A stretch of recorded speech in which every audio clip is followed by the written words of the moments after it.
Amruthaveni lice kit presents daily news പ്രഭാത വാർത്തകൾ powered by Pulimoottil silks KSFE in association with Joy Alukkas. ഇത്തവണ first അടിക്കില്ലേ നമ്മള്?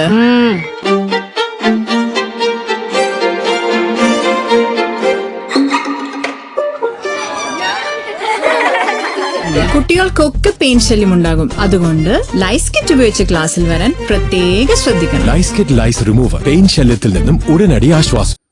നമസ്കാരം, ഞാൻ ഡെയ്സി ബിജു. ഡെയിലി ന്യൂസിന്റെ പ്രഭാത വാർത്തകളിലേക്ക് സ്വാഗതം. ഇന്ന് ജൂൺ 29 തിങ്കളാഴ്ച. സംസ്ഥാനത്ത് കടുത്ത വൈദ്യുതി പ്രതിസന്ധി.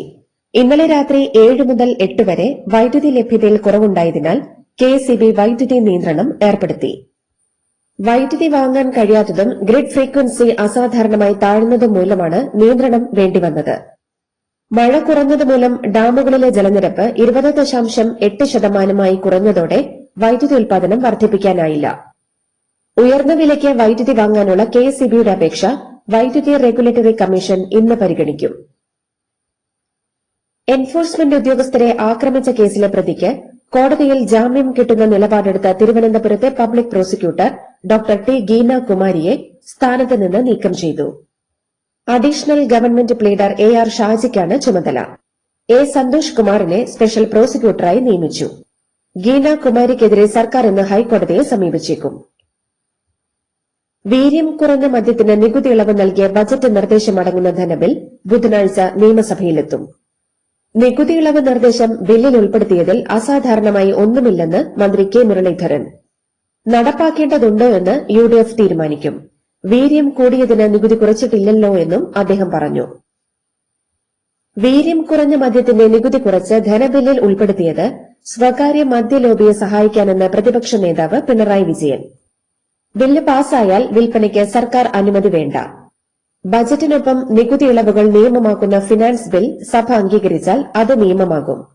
UDF ചർച്ച ചെയ്ത് തീരുമാനിക്കുമെന്ന വാദത്തിന് ഒരു പ്രസക്തിയുമില്ലെന്നും അദ്ദേഹം ചൂണ്ടിക്കാട്ടി. +1 പ്രവേശനത്തിന് മൂന്നാമത്തേതും അവസാനത്തേതുമായ അലോട്ട്മെന്റ് പ്രസിദ്ധീകരിച്ചു.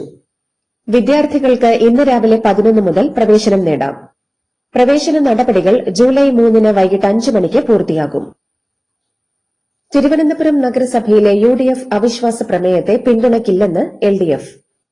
തീരുമാനത്തെ വിമർശിച്ച് കോൺഗ്രസ് നേതാവും കവടിയാർ കൌൺസിലറുമായ KS ശബരിനാഥൻ. BJPയുമായുള്ള രഹസ്യധാരണ മൂലമാണ് CPM സഹകരിക്കാത്തതെന്ന് അദ്ദേഹം പറഞ്ഞു.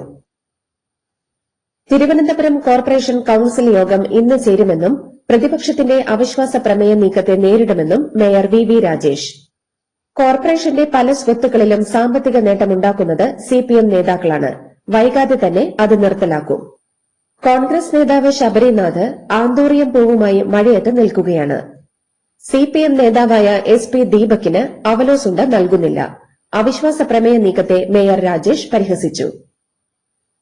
ആന്തൂറിയത്തിന്റെയും അവലോസുണ്ടയുടെയും ഒരു ക്രിഞ്ച് കോമഡി മേയർ രാജേഷ് പങ്കുവയ്ക്കുന്നത് കേട്ടുവെന്നും നല്ല ബോറായിട്ടുണ്ടെന്നും തിരുവനന്തപുരം കോർപ്പറേഷൻ കൌൺസിലറും കോൺഗ്രസ് നേതാവുമായ KS ശബരിനാഥൻ. ഒന്ന് ചോദിച്ചോട്ടെ, ഭരണത്തിലേറിയാൽ 45 ദിവസത്തിനകം മാസ്റ്റർ പ്ലാനും കേന്ദ്രത്തിൽ നിന്ന് വമ്പൻ വികസന പദ്ധതികളും കൊണ്ടുവരുമെന്ന പ്രഖ്യാപനം എന്തായി എന്നും അദ്ദേഹം ഫേസ്ബുക്കിൽ ചോദിച്ചു. പ്രതിപക്ഷ നേതാവ് പിണറായി വിജയന്റെ വിമാനയാത്ര മുടങ്ങിയത് പ്രോട്ടോകോൾ വീഴ്ച മൂലമാണെന്നും അച്ചടക്ക നടപടിയെടുക്കുമെന്നും Kerala house additional resident commissioner Aswathy Srinivas. Protocol officer R ശ്രീകുമാറിനെ സസ്പെൻഡ് ചെയ്തേക്കും. കേരള കോൺഗ്രസ് നേതാവ് PJ ജോസഫിന് മന്ത്രിതുല്യ പദവി വേണമെന്ന് മന്ത്രി മോൻസ് ജോസഫ്. UDF യോഗത്തിൽ ഇക്കാര്യം ചർച്ച ചെയ്യുമെന്നും മോൻസ് ജോസഫ് പറഞ്ഞു. അമ്മ കുടുംബ സംഗമത്തിന് സംഗീത പരിപാടി അവതരിപ്പിച്ചതിന് 13.5 ലക്ഷം രൂപയാണ് കൈപ്പറ്റിയതെന്ന് സംഗീതജ്ഞൻ സ്റ്റീഫൻ ദേവസി. 2 ആഴ്ചത്തെ മുന്നൊരുക്കവും ടീമിന്റെ താമസ ചെലവും അടക്കമുള്ള മുഴുവൻ തുകയുടെ വിവരങ്ങൾ അഡ്ഹോക് കമ്മിറ്റിക്ക് നൽകിയെന്നും സ്റ്റീഫൻ ദേവസി അറിയിച്ചു.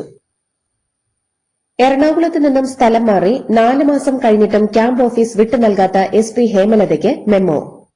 കൊല്ലം കമ്മീഷണറായ ഹേമലത ക്യാമ്പ് ഓഫീസ് ഉടനെ വിട്ടുകൊടുക്കണമെന്നാവശ്യപ്പെട്ട് പോലീസ് ആസ്ഥാന IG ഹർഷിത അട്ടല്ലൂരിയാണ് മെമ്മോ നൽകിയത്.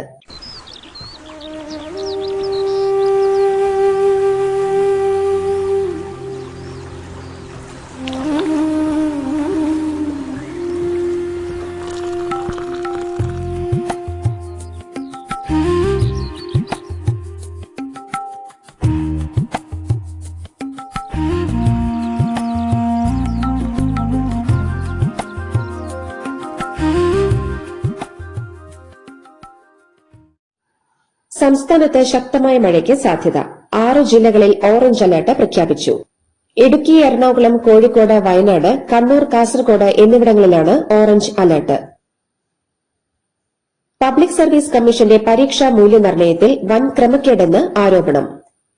അഡീഷണൽ സെക്രട്ടറിയുടെ തസ്തികയ്ക്ക് തുല്യമായ ചീഫ് ഇൻഡസ്ട്രിയൽ ആൻഡ് ഇൻഫ്രാസ്ട്രക്ചർ പരീക്ഷയിലാണ് ക്രമക്കേട് ആരോപണം. യുണൈറ്റഡ് നഴ്സസ് അസോസിയേഷന്റെ നേതൃത്വത്തിൽ നഴ്സുമാർ തൃശൂർ ആർച്ച് ബിഷപ്സ് ഹൌസിന് മുന്നിലെ റോഡ് ഉപരോധിച്ചു. വൈകിട്ട് 6-ന് ആരംഭിച്ച സമരം രാത്രി വൈകിയും തുടർന്നു. കൈക്കുഞ്ഞുങ്ങളുമായാണ് പലരും സമരത്തിനെത്തിയത്. വേതന വർധന ആവശ്യപ്പെട്ട് ജൂബിലി മിഷൻ, അമല ആശുപത്രികളിലെ സമരം ഒത്തുതീർക്കാൻ തൃശൂർ അതിരൂപത ആർച്ച് ബിഷപ്പ് മാർ ആൻഡ്രൂസ് താഴത്തുമായി നടത്തിയ ചർച്ച പരാജയപ്പെട്ടതോടെയാണ് നഴ്സുമാർ തെരുവിലിറങ്ങിയത്. ശബരിമല തന്ത്രി കണ്ഠരര് രാജീവർക്കും താഴമൺ മഠത്തിനുമെതിരെയുള്ള സൈബർ ആക്രമണത്തിൽ ആഭ്യന്തരമന്ത്രിക്ക് പരാതി നൽകി തന്ത്രി കുടുംബം. മധുമണിമല എന്നയാൾക്കെതിരെയാണ് പരാതി. അയോധ്യ ക്ഷേത്രക്കൊള്ളയുമായി ബന്ധപ്പെട്ട് പ്രതികളുടെ വീടുകളിൽ പോലീസ് ഒരേ സമയം റെയ്ഡ് നടത്തി. കുടുംബാംഗങ്ങളെ ചോദ്യം ചെയ്തു. കഴിഞ്ഞ 4 വർഷത്തിനിടെ സമ്പാദിച്ച വസ്തുവകകളുടെ വിവരങ്ങൾ അന്വേഷണ സംഘം തേടി. ആഭരണങ്ങൾ, ബാങ്ക് നിക്ഷേപങ്ങൾ എന്നിവയുടെയും വിശദാംശങ്ങൾ പരിശോധിക്കുന്നുണ്ട്. അയോധ്യ ക്ഷേത്ര സംഭാവന കൊള്ളയ്ക്ക് പിന്നാലെ രാമക്ഷേത്ര ട്രസ്റ്റിൽ പുതിയ ട്രസ്റ്റ് ജനറൽ സെക്രട്ടറിയെ 11-ന് പ്രഖ്യാപിച്ചേക്കും. ഇത് സംബന്ധിച്ച ചർച്ചകൾ തുടങ്ങി. പ്രധാനമന്ത്രിയുടെ മുൻ principal secretary Nripendra Mishra, trust treasurer Swami Govinda Devagiri, trustee Krishna Mohan എന്നിവരുടെ പേരുകളാകും സെക്രട്ടറി സ്ഥാനത്തേക്ക് പരിഗണിക്കുക. കേന്ദ്ര വിദ്യാഭ്യാസ മന്ത്രി ധർമ്മേന്ദ്ര പ്രധാന്റെ രാജി ആവശ്യപ്പെട്ട് കോക്രോച്ച് ജനതാ പാർട്ടി നിരാഹാര സമരം ആരംഭിച്ചു. സാമൂഹിക പ്രവർത്തകൻ സോനം വാങ്ചുക്കും അടക്കമുള്ളവർ ഡൽഹിയിലെ ജന്തർ മന്ദറിൽ അനിശ്ചിതകാല നിരാഹാര സമരം തുടങ്ങി. കോടിക്കണക്കിന് രൂപയുടെ അഴിമതി കേസിൽ ഡൽഹി ആരോഗ്യ വിഭാഗം മുൻ director general doctor Vatsala Agarwal അറസ്റ്റിലായി. ആരോഗ്യ വിഭാഗം ഡയറക്ടർ ജനറലായിരിക്കെ മരുന്നുകളും ശസ്ത്രക്രിയാ ഉപകരണങ്ങളും ഉൾപ്പെടെ വാങ്ങിയതിൽ വൻ അഴിമതി കണ്ടെത്തിയിരുന്നു. ചെലവ് നിയന്ത്രിക്കാൻ താൻ നൽകിയ മാർഗനിർദ്ദേശങ്ങൾ ജനങ്ങൾ ആവേശപൂർവ്വം ഏറ്റെടുത്തെന്ന് പ്രധാനമന്ത്രി നരേന്ദ്രമോദി. സ്വർണം വാങ്ങുന്നത് കുറച്ചുകാലത്തേക്ക് നിർത്തുക, car pooling, work from home, വിദേശയാത്രകൾ കുറയ്ക്കുക തുടങ്ങിയ നിർദ്ദേശങ്ങൾക്ക് നല്ല പ്രതികരണം കിട്ടിയെന്ന് പ്രതിമാസ റേഡിയോ പരിപാടിയായ മൻ കി ബാത്തിന്റെ 135ാമത്തെ എപ്പിസോഡിൽ പ്രധാനമന്ത്രി അറിയിച്ചു. ലോക്സഭാ പ്രതിപക്ഷ നേതാവ് രാഹുൽ ഗാന്ധിയെ കാണാനില്ലെന്ന് പോസ്റ്ററുകൾ. ഞായറാഴ്ചയാണ് ഡൽഹിയിലെ വിവിധ ഭാഗങ്ങളിൽ രാഹുൽ ഗാന്ധിയുടെ ചിത്രം സഹിതമുള്ള മിസ്സിംഗ് പോസ്റ്ററുകൾ പ്രത്യക്ഷപ്പെട്ടത്. ലോക്സഭാ പ്രതിപക്ഷ നേതാവ് രാഹുൽ ഗാന്ധിക്കെതിരെ വിമർശനവുമായി മുൻ രാഷ്ട്രപതി പ്രണബ് മുഖർജിയുടെ മകൾ ശർമിഷ്ഠ മുഖർജി. രാഷ്ട്രീയം മുഴുവൻ സമയ ജോലിയായി കാണണമെന്ന് ശർമിഷ്ഠ മുഖർജി ചൂണ്ടിക്കാട്ടി. രാഷ്ട്രീയത്തിൽ നിന്ന് ഇടയ്ക്ക് അപ്രത്യക്ഷനാകുന്ന രാഹുലിന്റെ പ്രവണതയ്ക്കെതിരെയാണ് ശർമിഷ്ഠ മുഖർജിയുടെ വിമർശനം. ഭൂകമ്പം തകർത്ത വെനസ്വേലയ്ക്ക് ഇന്ത്യയുടെ രക്ഷാഹസ്തം. വെനസ്വേലയെ സഹായിക്കാനായി ഇന്ത്യ ഓപ്പറേഷൻ അമിസ്റ്റാഡ് എന്ന പേരിൽ മെഡിക്കൽ സംഘത്തെ അയച്ചു. രക്ഷാപ്രവർത്തനം കാര്യക്ഷമമല്ലെന്ന് ആക്ഷേപമുണ്ട്. 70,000-ഓളം പേരെ കാണാതായെന്നാണ് റിപ്പോർട്ട്. സെയ്ഷൽസ് സന്ദർശിക്കുന്ന പ്രധാനമന്ത്രി നരേന്ദ്രമോദിക്ക് പരമോന്നത ബഹുമതിയായ guardian of the blue horizon സമ്മാനിച്ചു. പരിസ്ഥിതി സംരക്ഷണം, സുസ്ഥിര വികസനം എന്നീ മേഖലകളിലെ മികച്ച നേതൃത്വ പാടവത്തിനും സംഭാവനകൾക്കുമുള്ള ആദരവായാണ് സെയ്ഷൽസ് പ്രസിഡന്റ് പാട്രിക് ഹെർമിനി പുരസ്കാരം സമ്മാനിച്ചത്.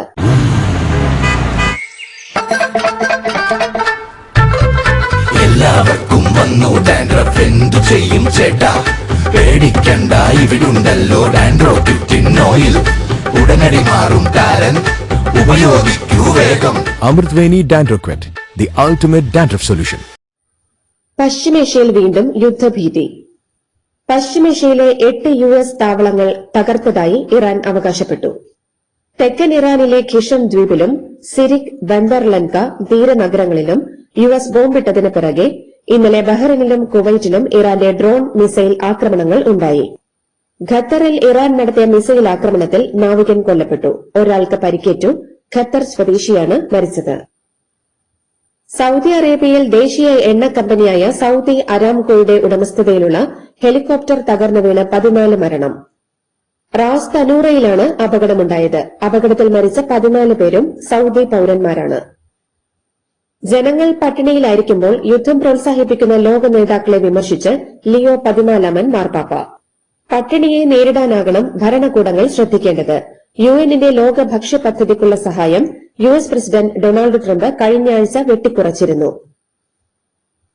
പ്രമുഖ മാധ്യമ സ്ഥാപനങ്ങൾ അടച്ചുപൂട്ടാൻ ഉഗാണ്ടൻ സൈനിക മേധാവിയുടെ നിർദ്ദേശം. സ്വതന്ത്ര മാധ്യമ പ്രവർത്തനത്തിൽ വിശ്വാസമില്ലെന്ന് പറഞ്ഞാണ് സൈനിക മേധാവി മുഹൂസി കൈനരുഗാബ എക്സിലൂടെ നിർദ്ദേശം നൽകിയത്. സൌദി വടക്കു പടിഞ്ഞാറൻ ഭാഗമായ തബൂക്ക് മേഖലയിലുള്ള ഹക്കൽ സെക്ടറിൽ അതിർത്തി രക്ഷാസേന നടത്തിയ പരിശോധനയിൽ വൻ മയക്കുമരുന്ന് ശേഖരം പിടികൂടി. 3,53,000 ആംഫെറ്റാമൈൻ ലഹരി ഗുളികകൾ രാജ്യത്തേക്ക് കടത്താൻ ശ്രമിച്ച ഈജിപ്ഷ്യൻ പൌരനെ കോസ്റ്റൽ പട്രോളിംഗ് വിഭാഗം പിടികൂടി. മുൻ പാകിസ്ഥാൻ ക്രിക്കറ്റ് താരം ഷുഐബ് അക്തറിന്റെ സഹോദരൻ ഷാഹിദ് അക്തറിന്റെ സംസ്കാര ചടങ്ങിൽ നിരോധിത ഭീകര സംഘടനയായ ലഷ്കർ-ഇ-തോയ്ബയുടെ നേതാക്കൾ പങ്കെടുത്തതായി റിപ്പോർട്ട്. ലോകകപ്പിൽ പ്രീ ക്വാർട്ടറിലെത്തുന്ന ആദ്യ ടീമായി കാനഡ. റൌണ്ട് ഓഫ് 32 മത്സരത്തിൽ ദക്ഷിണാഫ്രിക്കയെ എതിരില്ലാത്ത ഒരു ഗോളിന് കാനഡ കീഴടക്കി. 92-ാം മിനിറ്റിലെ ഇഞ്ചുറി ടൈമിൽ കാനഡയുടെ സ്റ്റീഫൻ എസ്റ്റോക്യുവെയാണ് വല കുലുക്കിയത്. ഇതാദ്യമായാണ് കാനഡ ലോകകപ്പിന്റെ പ്രീ ക്വാർട്ടറിൽ എത്തുന്നത്. ലോകകപ്പ് ഗ്രൂപ്പ് മത്സരത്തിൽ ജോർദാനെ 3 ഗോളുകൾക്ക് തകർത്ത് അർജന്റീന. ആദ്യ പകുതിയിൽ 2 ഗോളിന് മുന്നിട്ട് നിന്ന് അർജന്റീനയെ ഞെട്ടിച്ച് രണ്ടാം പകുതിയിൽ 1 ഗോൾ ജോർദാൻ തിരിച്ചടിച്ചെങ്കിലും പകരക്കാരനായി ഇറങ്ങിയ നായകൻ ലിയോണൽ മെസ്സിയുടെ ഫ്രീ കിക്ക് ഗോളിലൂടെ അർജന്റീന ജയമുറപ്പിച്ചു. ഗ്രൂപ്പ് ജെയിൽ നിന്ന് അർജന്റീനയെ കൂടാതെ ഓസ്ട്രിയയും അൾജീരിയയും നോക്കൌട്ട് റൌണ്ടിലേക്ക്. കാൻസാസ് സിറ്റി സ്റ്റേഡിയത്തിൽ നടന്ന ഓസ്ട്രിയ അൾജീരിയ പോരാട്ടത്തിൽ ഇരു ടീമുകളും 3 ഗോൾ വീതമടിച്ച് പിരിഞ്ഞതോടെ 3ാം സ്ഥാനത്തുള്ള മികച്ച 8 ടീമുകളുടെ പട്ടികയിൽ നിന്ന് ഇറാൻ പുറത്ത്. ലോക ചാമ്പ്യന്മാരായ ഇന്ത്യയെ T20 പരമ്പരയിൽ തൂത്തുവാരി അയർലൻഡ്. 2ാം മത്സരത്തിൽ 1 റണ്ണിന് ജയിച്ചതോടെയാണ് അയർലൻഡ് ചരിത്ര പരമ്പര സ്വന്തമാക്കിയത്. ടോസ് നഷ്ടപ്പെട്ട ബാറ്റിംഗിനെത്തിയ അയർലൻഡ് 8 വിക്കറ്റ് നഷ്ടത്തിൽ 154 റൺസാണ് നേടിയത്. 53 റൺസ് എടുത്ത ഹാരി ടെക്ടറാണ് ടോപ്പ് സ്കോറർ. മറുപടി ബാറ്റിംഗിൽ ഇന്ത്യയ്ക്ക് 9 വിക്കറ്റ് നഷ്ടത്തിൽ 153 റൺസ് എടുക്കാനേ സാധിച്ചുള്ളൂ. മുൻനിര ബാറ്റർമാരെല്ലാം നിരാശപ്പെടുത്തിയ മത്സരത്തിൽ സഞ്ജു സാംസണും അഭിഷേക് ശർമ്മയും ഗോൾഡൻ ഡക്കായാണ് മടങ്ങിയത്. വനിതാ T20 ലോകകപ്പിൽ ഇന്ത്യ സെമി ഫൈനൽ കാണാതെ പുറത്ത്. ഓസ്ട്രേലിയയ്ക്കെതിരെ നിർണായക മത്സരത്തിൽ 6 വിക്കറ്റിന് പരാജയപ്പെട്ടാണ് ഇന്ത്യ പുറത്തായത്. ലോർഡ്സിൽ നടന്ന മത്സരത്തിൽ ടോസ് നേടി ബാറ്റിംഗിനെത്തിയ ഇന്ത്യ 4 വിക്കറ്റ് നഷ്ടത്തിൽ 170 റൺസ് നേടി. മറുപടി ബാറ്റിംഗിൽ ഓസ്ട്രേലിയ 19 ഓവറിൽ 4 വിക്കറ്റ് നഷ്ടത്തിൽ ലക്ഷ്യം മറികടന്നു. ഇതോടെ ഗ്രൂപ്പ് എയിൽ നിന്ന് ഓസീസിനൊപ്പം ദക്ഷിണാഫ്രിക്കയും സെമിയിൽ കടന്നു. ഇംഗ്ലീഷ് ക്രിക്കറ്റിലെ ഏറ്റവും മികച്ച താരങ്ങളിൽ ഒരാളായ ബെൻ സ്റ്റോക്സ് അന്താരാഷ്ട്ര ക്രിക്കറ്റിൽ നിന്ന് വിരമിക്കുന്നു. ട്രെന്റ് ബ്രിഡ്ജിലെ ന്യൂസിലൻഡിനെതിരായ 3ാം ടെസ്റ്റ് മത്സരത്തോടെ സ്റ്റോക്സ് തന്റെ അന്താരാഷ്ട്ര കരിയർ അവസാനിപ്പിക്കുകയാണെന്ന് അറിയിച്ചു. ഇതോടുകൂടി ഡെയിലി ന്യൂസിന്റെ ഇന്നത്തെ പ്രഭാത വാർത്തകൾ സമാപിക്കുന്നു. ഡെയിലി ന്യൂസിന് വേണ്ടി വാർത്തകൾ വായിച്ചത് Daisy Biju. Daily news live .in വാർത്തകൾ വിരൽ തുമ്പിൽ.